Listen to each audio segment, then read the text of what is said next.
bem-vindos à terceira temporada de Tokenization, um bate-papo sobre negócios e tokens. Eu sou o Rodrigo de Almeida, CEO do Grupo Index e fundador da MapForest e Forest Token. E eu sou Fernando Stricker, sócio da SHLO Advogados e cofundador da Forest Token. Bom, pessoal, hoje trazemos o primeiro convidado do Tokenization, Guilherme Paludo, sócio fundador da Paludo e Pascoal Advogados. Tudo bom, Guilherme? Como é que você está? Um prazer ter você aqui. Maravilha, tudo certo, pessoal. E com vocês? Tudo ótimo. Tudo ótimo. Muito bom. A gente, então, está começando aí a terceira temporada. Nós vamos falar aí, a ideia agora é a gente trazer, Guilherme, personalidades aí para trabalhar e trocar uma ideia sobre a questão de tokenização. E a gente fica muito feliz aí de você ter aceito o nosso convite. E eu agora te convido a você se apresentar aí pro pessoal. Beleza, Rodrigo. Bom, a minha formação, eu sou advogado tributarista. Mais um advogado nosso aqui.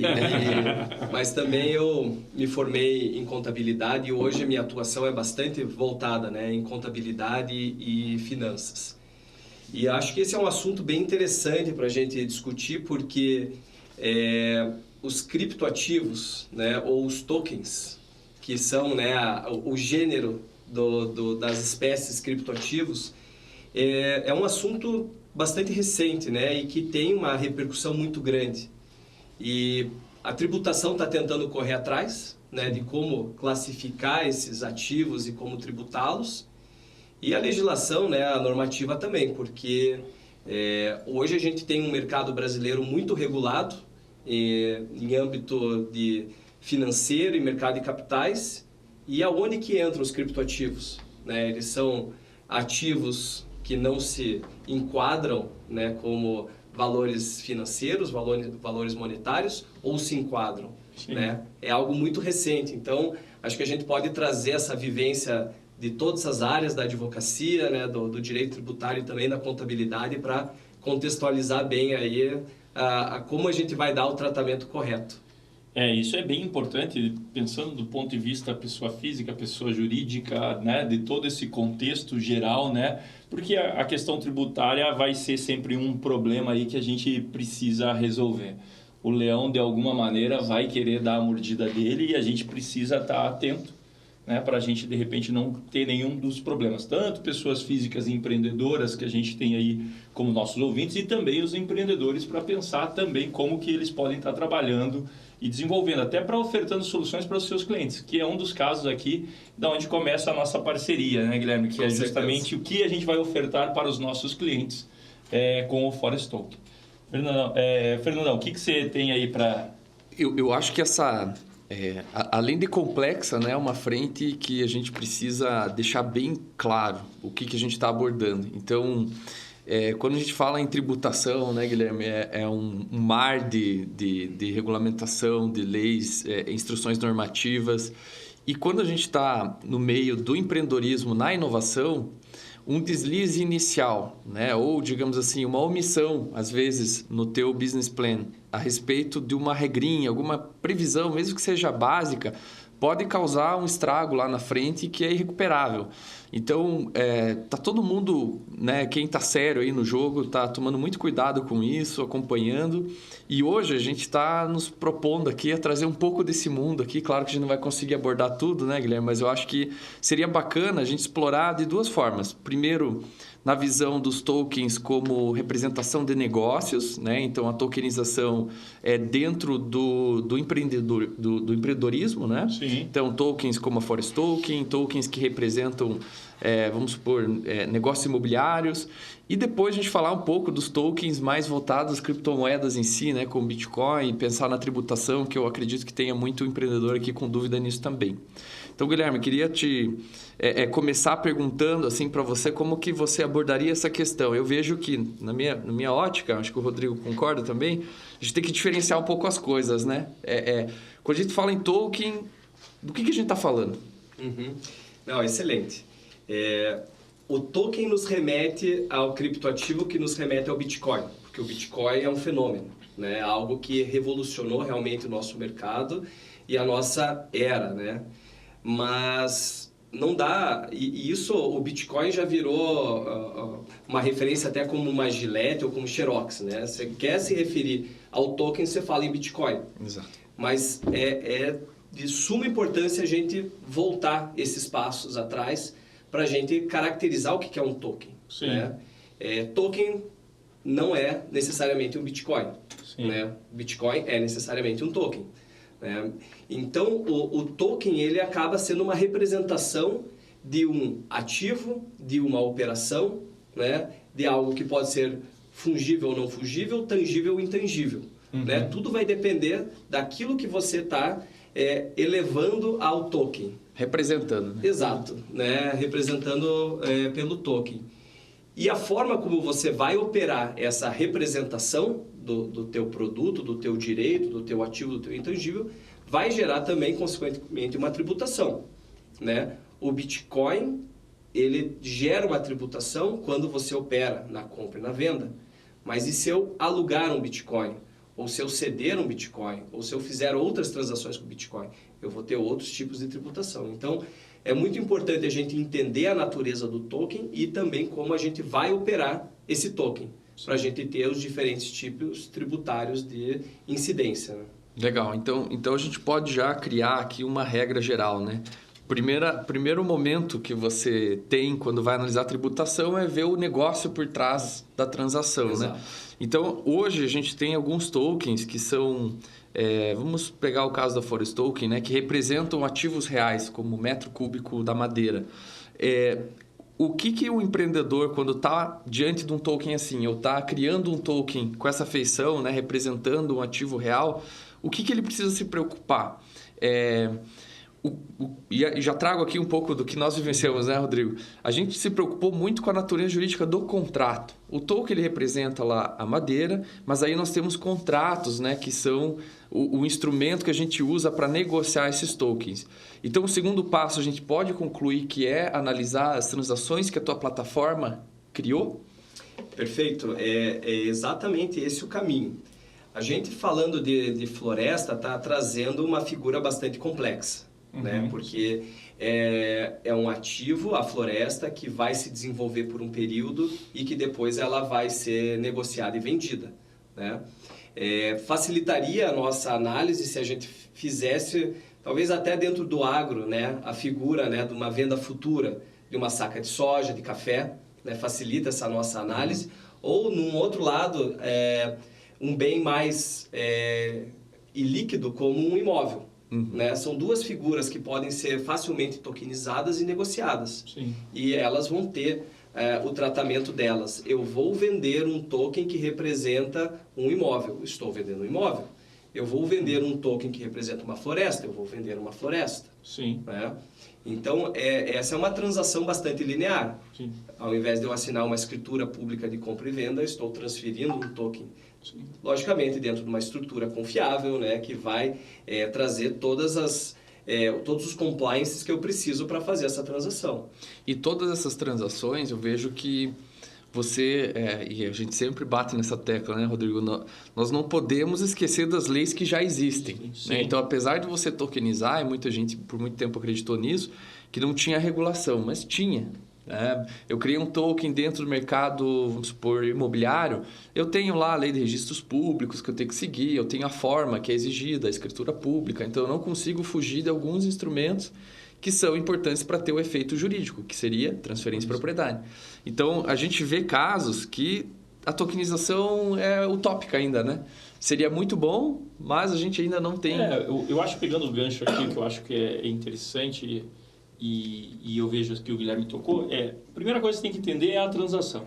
Né? Então, antes de entender o token, e isso, se a gente for ver, isso eu acho que já é algo que está pacífico, né? Vamos dizer, dentro do contexto, o token, de acordo com como você movimentar, de acordo com como você usar, ele pode ser encarado de formas diferentes. Né? Então, por exemplo, ali no caso, floresta.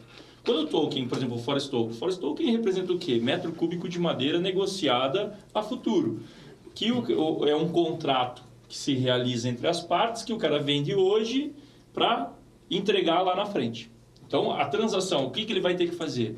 Vai ter, e aí deixa até para o Guilherme explicar, que é justamente o quê? Ele vai ter que seguir a mesma questão como se ele estivesse vendendo a madeira, né? Aí a questão tributária acaba ficando em cima daquela operação que aquele token está representando.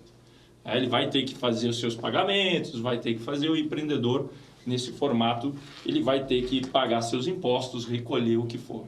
O token é um mero facilitador ali, né? Eu encaro mais ou menos assim. Quando a gente quebra, mas aí vem a pergunta que eu quero fazer, e se a gente quebrasse, pegasse esse token, quebrasse e eu deixasse como um investimento, porque aqui ele é compra e venda, mas se ele fosse um investimento, aí seria uma outra forma. Uma outra forma, né? Porque daí a gente já mudou aquela natureza essencial de compra e venda. Eu posso ter daí uma cessão de direito, eu posso ter uma locação daquele token. Então, dependendo da forma como eu opero, eu vou ter uma tributação diferente.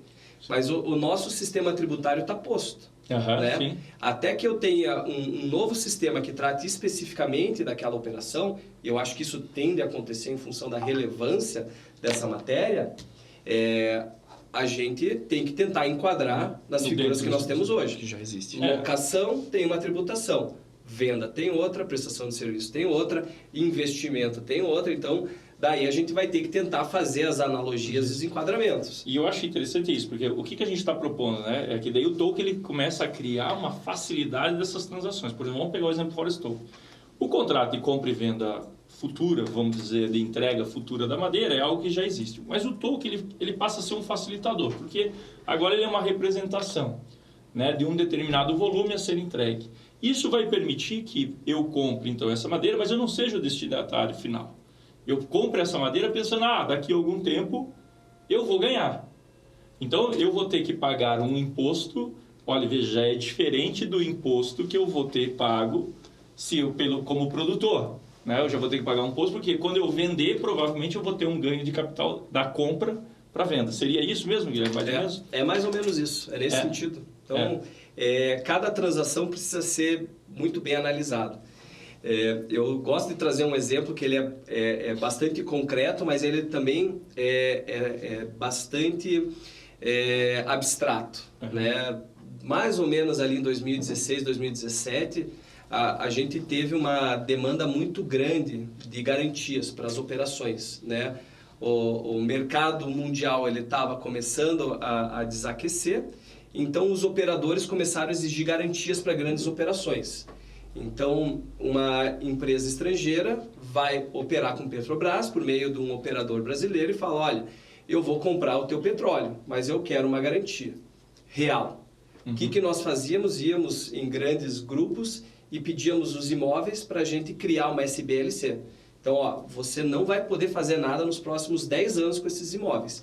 E você me dá eles em garantia, que eu vou dar em garantia para esse contrato. E eu remunerava esses imóveis, que já eram remunerados pela locação, pela atividade própria, e eu criei um instrumento complementar de garantia colateral. Então, o mercado ele é muito dinâmico, né? Sim. E você vai trazendo as figuras, e como que eu vou tributar esse colateral? Né? É um ganho de capital, é uma locação, né? É um serviço de garantia. Um serviço de garantia. Sim. Então, acabou entrando numa figura de locação. Era o mesmo imóvel que eu locava 2 vezes. Né? Você tem que acabar buscando uma analogia aí para poder estar fazendo, uma analogia legal para você poder enquadrar e correr. É aquilo que a gente já falou, né? A gente já vem explicando, né? A tokenização, imagine. Isso, vamos dizer, ainda dentro de um mercado convencional, né? A gente nem está ainda falando esse teu exemplo, mas, por exemplo, eu enxergo muito que isso vai acontecer quando os tokens servirem exatamente como colateral. Uma garantia, Uma né? garantia. Eu quero dar meu token como garantia. Vou dar meu token como garantia, principalmente os que estiverem escorados em ativos reais, né? Dentro de uma noção clara que represente um ativo real. Olha, eu vou te dar. Por exemplo, se esses imóveis estivessem tokenizados, os tokens poderiam representar com certeza esse processo. Mas veja onde a gente vai ter que chegar, né? Mas eu acredito que em a tokenização da floresta ganhando mais força, né, ela sendo mais comum no nosso mercado, certamente vai ser um belo ativo, porque ele está lá, né, por muitos anos. Sim. ele tem uma liquidez muito pequena, né? Isso dá uma garantia muito grande para quem vai recepcionar essa garantia de que não vai sumir, né? Não vai sumir, vai estar lá. Vai facilitar muito. É o que a gente estava conversando e que a gente entende, né? Que ele vai ser um grande facilitador de negócios, né? Eu costumo sempre dizer aqui, né? Qual que é o grande papel do blockchain? O grande papel do blockchain é justamente cortar etapas, tirar intermediários. Por quê? Porque ele traz uma garantia de que transparência do que existe, segurança do que está por trás, muito grande, né? Por exemplo, você vai tirar papel aí do escriturário, vai tirar papel de várias personalidades que tem ali, né? De empresas que precisariam estar compostas no meio dessa transação, porque você tem segurança no que está acontecendo. Então, eu vejo que isso vai ser algo bem interessante. Mas, de novo, agora assim, perguntando assim um pouquinho mais, pensando pelo lado do empreendedor. Então, a gente está colocando uma pulguinha aí no empreendedor, né? Porque o que eu percebo muito, e isso foi um cuidado que a gente teve que tomar, o empreendedor ele fala, isso aqui não tem lei, isso aqui é coisa nova, liberdade econômica, né? Então, por exemplo, cara, uma das coisas que a gente sabe, o Estado não vai abrir mão da fatia do negócio dele, né? Que é justamente pegar uma parte do seu. Então, que cuidado assim que ficaria assim para o empreendedor? A gente falando em tributação, a gente falando em pagamento então desses impostos, o que você deixaria? Eu acho que a primeira coisa é tentar ser o mais conservador possível. Sim. Né? Nós temos leis que podem ser aplicadas, né? E elas são leis antigas. Então, se a gente pega a lei que regula originalmente, né, os ativos mobiliários, né, que estão sujeitos à CVM, é uma legislação lá de 76. Tá certo. E não tem como dizer que não existia ou que é uma lei nova. O que pode ter é uma interpretação nova, mas a interpretação não cria entendimento, ela só conceitua aquilo que já existe. Sim. Então, se sai daqui 3 anos uma interpretação dessa norma, ela vai valer... Vai retroagir. Vai valer desde lá do início. Então, a gente hoje, operando hoje, estaria sujeito, para fins tributários, por exemplo, a uma decadência de 5 anos. Então, o que o fisco vai entender daqui 3, 4 anos vai ser aplicável porque a gente está fazendo hoje. E lá na frente vai ser uma legislação muito mais madura, talvez não legislação, porque a legislação já existe, mas uma interpretação muito mais madura. E a gente tem alguns fenômenos quando a gente trata de tributário. A tributação, ela sempre tenta acompanhar as operações reais. Então, nunca existe uma tributação, eu vou tributar algo que vai acontecer no futuro. A gente não sabe o que vai acontecer. Então, a tributação, ela tenta acompanhar como o mercado se organiza e opera. A gente tem um atraso aí de algo em torno de 5 anos. Né? É o que a gente tem sentido aí, diminuir um pouco, mas ainda assim tem um atraso grande. E então a gente vai tentando, por meio de regulação, conceituar, por meio de instrução normativa, conceituar, mas eu acredito que em breve vai vir uma normativa bastante pesada e bastante complexa em relação aos criptoativos. Sim. Se a gente pega o parecer da CVM, que saiu em 10 de 2022, então ele é muito recente, ele já traz ali 3 conceitos para tentar dizer o que é token, né? O que é token de ativos ou smart contracts e o que são criptoativos. Porque os criptoativos, eles tendem a entrar numa regulação mais pesada, porque eles são lastreados no quê? Né? Então, um contrato, um smart contract ou uma tokenização numa floresta, ela tem um lastro ativo. Né? E os intangíveis que não têm nenhum lastro, eles precisam de uma regulamentação mais pesada, porque o potencial de lesar, né, a população e os operadores é muito grande. Muito maior. Então, a CVM já veio com essa tentativa, né, de definição para, a partir dali, posicionar quem vai estar sujeito à CVM e quem não vai estar. Ainda não está muito claro, mas é um começo. Sim. A Receita Federal, por outro lado, ela criou a IN 1888, que é o terror de todos os operadores, porque ela é bastante densa, ela traz penalidades concretas e ela define o que é criptoativo. Né? Então, lá tem um conceito mais claro. E ela evidencia quem está obrigado a declarar. E não são só as operadoras, né? As exchanges. As pessoas físicas também estão obrigadas. Sim. Se elas operam no exterior ou se elas não operam por meio de exchange. As exchanges, eu sei que as exchanges aqui no Brasil hoje já são obrigadas a fazer o que é mais ou menos da ação, que é o dedo duro, né? Você tem que informar que alguém tem, né, dentro algo parecido, né, com o dedo duro de ações, né, que é o mínimo, mas a responsabilidade é uma das coisas, isso a gente mudando, né, para pessoa, a responsabilidade sempre é da pessoa física, né? Não importa se você tem lá fora, se você tem numa cold wallet, teoricamente você tem essa responsabilidade de declarar o seu bem. Então, a gente, voltando para aquele fenômeno, né? Existe a operação, existe a tributação da operação, e uma vez esse conceito mais claro, vai-se para a fiscalização. E daí a fiscalização vem com tudo. Né? Então, até a fiscalização vir, vai um tempo, né? De preparação do sistema. Então, começou-se com a IN 188. Agora nós temos, né, na declaração de imposto de renda da pessoa física, né, que eu tenho que informar o meu criptoativo. Sim. Quem sabe também o meu token. Né? E aí a gente vai tendo cada vez mais obrigações acessórias relacionadas. Não basta eu só declarar no final do ano, ou no caso, agora, no início do ano seguinte, o que aconteceu no ano anterior.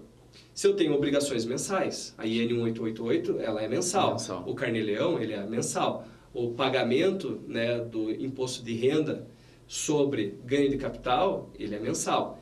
Então, tem uma série de obrigações que já precisam ser mensalmente apuradas e cumpridas, porque depois, lá no final do ano, não dá para fazer milagre. Né? Já passou. Hoje nós temos na IN uma multa de R$100 por mês calendário não entregue. E se eu tenho operações relevantes, essa multa pode exceder ali, chegar a 1,5% do valor da operação para a pessoa física e 3% para a pessoa jurídica. Daí a gente pega o dado da Receita, né, que eles nos trouxeram, que hoje tem estimados 50 bilhões de reais em criptoativos operados. Só no Brasil. Só no Brasil. E apenas 30% deles foram declarados. Ou seja, a gente tem algo em torno de 35 bilhões em operações não declaradas. A multa sobre isso é pesadíssima. Fora o ganho de capital que o pessoal pode ter tido aí, se estiver operando bem, compra e venda, você vai tendo ali a tua obrigação de pagar o teu imposto. Ele tem um limite, né, mensal, né, que você é obrigado. 35 mil. 35 mil. Transacionou mais que 35, você é obrigado a tendo ganho ou não tendo ganho, né? Exato. Isso para a operação. Menos do que isso, você acaba ficando... Exato. Está liberado. O controle, ele ainda acaba sendo mais manual, né? Comprei por 10, vendi por 30, tive meu ganho de 20. Né? É uma operação que se encerra ali. Se eu tive lucro, ou se essa operação for superior a 35 mil, eu tive o lucro, paguei o imposto. Se eu tive prejuízo, daí é meu interesse fazer o meu controle para que esse prejuízo eu possa ir trazendo para os próximos meses. Só que depois disso, eu tenho que também declarar lá no final. Mas aí, como eu não operei 35, aí eu posso declarar só lá no final. Seria, por exemplo, se eu cheguei e não operei 35, quando eu for fazer meu imposto de renda lá no final, eu posso chegar e falar, olha, eu tinha um tanto de moeda e operei menos do que 35 mil, mas tomei um prejuízo grande. E isso pode ter acontecido esse ano para muita gente. Agora, isso nós estamos falando de obrigação principal, imposto de renda. Eu tenho uma obrigação acessória do imposto de renda, que é a declaração do imposto de renda. Mas eu tenho uma obrigação acessória da operação, que é a IN 1888, que eu preciso declarar também mensalmente, tendo ou não tendo lucro. Sim. Né? Que além do imposto de renda. Além do imposto de renda. Então, é um regulatório que recai sobre o operador. Mas mesmo assim tem aquele limite de 35 ou não?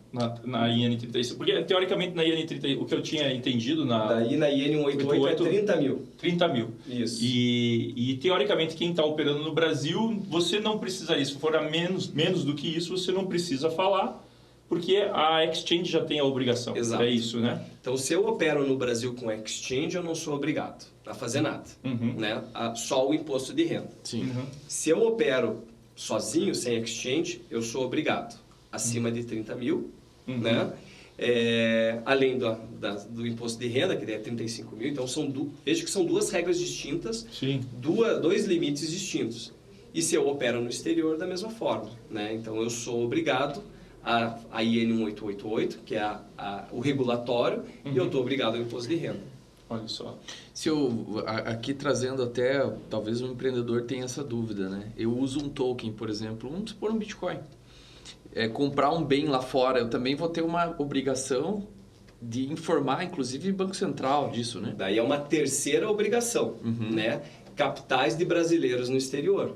Que agora, inclusive, vão ser tributados se for investimento. Exato, e acabou de mudar a legislação. Por quê? Porque o capital vai para o exterior. Né? Porque como o cripto acaba sendo algo global e você pode utilizar, eu posso ir lá para a China agora e pagar alguém, as pessoas têm a impressão de que ali não tem a receita, né? Mas você estando no Brasil, residente no Brasil, você tem essa obrigação. De repente você aparece com uma casa em Miami, como é que você pagou o Bitcoin? Você está irregular perante a Receita Brasileira, né? Exato. Não, é exatamente isso. Você tem... Aí entram em outros conceitos. Por isso que eu digo, a normativa já está ali. Já existe. Sim. A gente tem que fazer os enquadramentos. Residente fiscal no Brasil está sujeito à tributação de rendimentos no Brasil e no mundo todo. Né? O princípio da territorialidade com o princípio da universalidade. Todos os rendimentos vão ser tributados aqui e... Né? Não importa aonde que eles foram oferidos, porque você é residente fiscal no Brasil. Se você é não residente no Brasil, você tributa no Brasil aquilo que você oferiu no Brasil. Né? E daí quem vai tributar para você é o teu procurador ou o teu responsável. E lá fora, o que você tem lá fora, fica lá fora. Né? Mas o conceito de residência passa a ser extremamente importante para caracterizar o que você vai tributar e em que momento você vai tributar. E os pagamentos. E você precisa, né, ter essa informação, né? E é isso que eu acho que as pessoas, por muito tempo, ignoram ainda, né? Que é justamente, cara, não, mas eu usei Bitcoin. Mas da onde saiu? Exato. Tem uma origem, né? E tem mais um outro fator, né? Que é a variação cambial.